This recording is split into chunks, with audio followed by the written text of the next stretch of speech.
Hello students. आज हम समझने वाले हैं रैशनल नंबर्स। तो पूरा हम समझेंगे रैशनल नंबर्स के बारे में, किस किस टाइप से डिस्ट्रीब्यूटेड है, कैसे कैसे इसे डिस्ट्रीब्यूट कर रखा है। हम अपनी बिना किसी देरी के वीडियो को स्टार्ट करते हैं।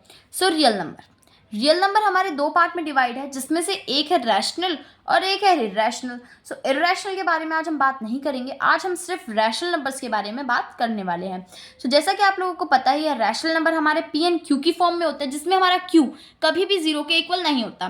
फॉर एग्जाम्पल 2/3, अगर 3 देखें तो ये हमारा एक रैशनल नंबर है, क्योंकि ये p बाय क्यू की फॉर्म में भी है और इसमें हमारा q यानी जो नीचे का डिजिट होता है वो 0 भी नहीं है, 3 है। बिल्कुल एक सही आंसर है। अगर आपसे कोई पूछे कि रैशनल नंबर क्या होता है तो आप क्या बोलोगे? वो नंबर जो p/q की फॉर्म में होते हैं और जिसमें q कभी भी 0 के इक्वल नहीं होता है। रैशनल नंबर भी दो पार्ट में डिवाइड है, नॉन इंटीजर और integer. Let's start with integers क्या होते हैं? इंटीजर्स हमने पढ़ा था, जो हम नंबर लाइन में रिप्रेजेंट करते हैं उन्हें हम इंटीजर्स कहते हैं। जैसे नेगेटिव नंबर्स हो गए और हमारे पॉजिटिव नंबर्स हो गए, इंक्लूडिंग ज़ीरो। यानी आप -5 ले लो, 6 ले लो, -7 ले लो, 0 ले लो, 2 ले लो, -100 ले लो। तो इंटीजर्स क्या होते हैं? हमारे दोनों तरफ से इन्फिनिटी जाते हैं, चाहे हम नेगेटिव नंबर्स की तरफ से देखें या फिर हम पॉजिटिव नंबर्स की तरफ से देखें। तो इंटीजर्स में एक होते हैं नेगेटिव नंबर और एक होते हैं होल नंबर। नेगेटिव नंबर क्या होते हैं? जैसे -2 हो गया, -3 हो गया और एक्सेट्रा। ठीक है। होल नंबर्स क्या होते हैं? 0, 1, 2, जो 0 से शुरू होकर इन्फिनाइट जाते हैं, जो रुकते नहीं, क्या जाते हैं? इन्फिनाइट जाते हैं, यानी जिनको काउंट नहीं कर सकते, अनकाउंटेबल है। ठीक है, होल नंबर। होल नंबर क्या? होल नंबर भी दो पार्ट में डिवाइड है, 0 में और नेचुरल नंबर। अब देखो, होल नंबर हमने क्या पढ़ा? जो 0 से शुरू होकर इन्फिनाइट जाते हैं। बट अब इसे हमने होल नंबर को भी डिवाइड कर दिया। होल नंबर को हमने कैसे डिवाइड किया? होल नंबर को हमने दो पार्ट में डिवाइड किया, एक 0 और एक नेचुरल नंबर।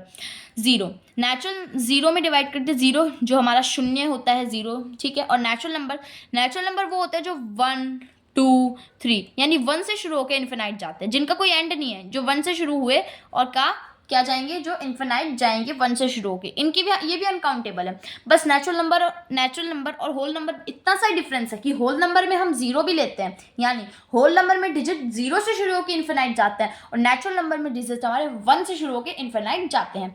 अब नेचुरल नंबर में हमारे जो नंबर आता है वो आता है हमारे odd number, even number, prime number और कंपोजिट नंबर। ओड नंबर क्या होते हैं? ओड नंबर जैसे आपको पता ही है, जो हमारे 2 की टेबल में नहीं आते। बचपन से हम यही पढ़ते आ रहे हैं कि होल नंबर वो नंबर होते हैं जो 2 की टेबल में नहीं आते, और इवन नंबर वो नंबर होते हैं जो हमारे 2 की टेबल में आते हैं। जैसे पहले इवन नंबर देख लो, 2, 4, 6, 8, 10 एक्सेट्रा, बहुत सारे। अब ओड नंबर हमारा 1 हो गया, 3 हो गया, 5 हो गया, 1 हो गया, 3 हो गया, 5 हो गया, 7 हो गया और 11 हो गया एक्सेट्रा। यानी ओड नंबर वो होते हैं जो हमारे कभी भी 2 की टेबल में नहीं आते, और इवन नंबर वो होते हैं जो हमारे 2 की टेबल में आते हैं। नेक्स्ट है हमारा प्राइम नंबर वो होते हैं जिसका सिर्फ 2 ही फैक्टर होते हैं, एक तो 1 और वो एक नंबर खुद। जैसे अगर मैं यहाँ 2 देखूँ, अगर मैं 2 देखूँ तो आप देखोगे 2 एक ऐसा नंबर है जिसके अगर मैं फैक्टर करूँ तो 1 और 2 ही होंगे। यानी जिसके अगर मैं फैक्टर करूँ तो उसके फैक्टर 1 या फिर 2 होंगे। अगर मैं 3 देखूँ, 3 के फैक्टर 1 या फिर 3 होंगे। और देख लो 5 के हमारे फैक्टर 1 या 5 होंगे। 11 के हमारे फैक्टर 1 या 11 होंगे। ठीक है, ओके। और इससे हमें ये पता चलता है 2, 3, 5, 11 एक्सेट्रा, ये सब हमारे क्या होते हैं? Prime numbers.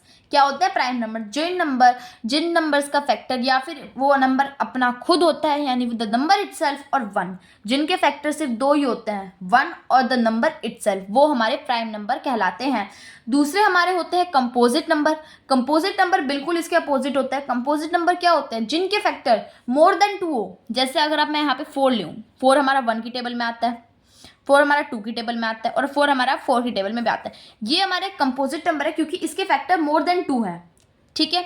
अब आप अपना एक अगला नंबर ले लो, विच इज 6। 1 की टेबल में आता है, 3 टेबल में आता है और 6 अपनी खुद की भी टेबल में आता है। एक ये 6 भी हमारा क्या हो गया? 6 भी हमारा कंपोजिट नंबर हो गया। 12 ले लो, 12 किस किस की टेबल में आता है? 12 1 की टेबल में आता है, फिर 12 2 की भी टेबल में आता है, 12 3 की भी टेबल में आता है, 12 4 की भी टेबल में आता है, 12 6 की भी टेबल में आता है, 12 6 और 12 अपनी खुद की भी टेबल में आता है। ठीक है, सो 12 भी हमारा क्या हुआ? Composite number. सो ये सारे हमारे क्या होते हैं? Composite numbers. क्या होता है? Composite numbers. तो हमने क्या पढ़ा?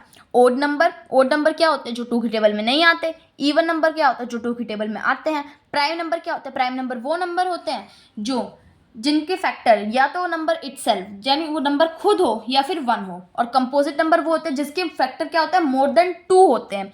जिनके फैक्टर क्या होते हैं? मोर देन 2 होते हैं। अगर मैं आपको एक प्राइम नंबर का एग्जाम्पल देना चाहूँ तो आप क्या लिखोगे प्राइम नंबर का एग्जाम्पल? 2 3 5 एक्सेट्रा। कंपोजिट नंबर के अगर मैं आपको एग्जांपल देना चाहूँ, कंपोजिट नंबर के अगर मैं आपको एग्जांपल देना चाहूँ तो क्या लिखोगे? 6 लिखोगे, 12 लिखोगे, 14 लिखोगे और एक्सेट्रा। और भी इसके बहुत सारे एग्जांपल्स हो सकते हैं, बहुत सारे पॉसिबल एग्जांपल्स हैं इसके। ठीक है, और एक और बात, 0 आपका इवन नंबर है या फिर आपका ओड नंबर है? बहुत बड़ा एक कन्फ्यूजन रहता है बच्चों को ये बात में कि 0 एक इवन नंबर है या ओड नंबर है। सो कई बार तो ऐसा होता है कि हम यही पढ़ता रहे कि 0 ना ही एक ओड नंबर में ना ही एक इवन नंबर है, बट ये बात बिल्कुल गलत है। 0 हमारा क्या है? 0 हमारा एक इवन नंबर है। क्या है? एक इवन नंबर है। ठीक है, क्या है? 0 हमारा एक इवन नंबर है। सो ये डाउट मैंने आपको क्लियर कर दिया कि 0 एक ओड नंबर है या फिर इवन नंबर है। तो 0 एक इवन नंबर है। इसी के साथ आज आपका ये पूरा टॉपिक कवर होता है और इसके बाद हम मिलेंगे आपको एक नई वीडियो में एक नए टॉपिक के साथ। कोई भी डाउट हो तो आप कमेंट बॉक्स में पूछ सकते हैं। तो please like share and subscribe. Thank you and tata bye bye.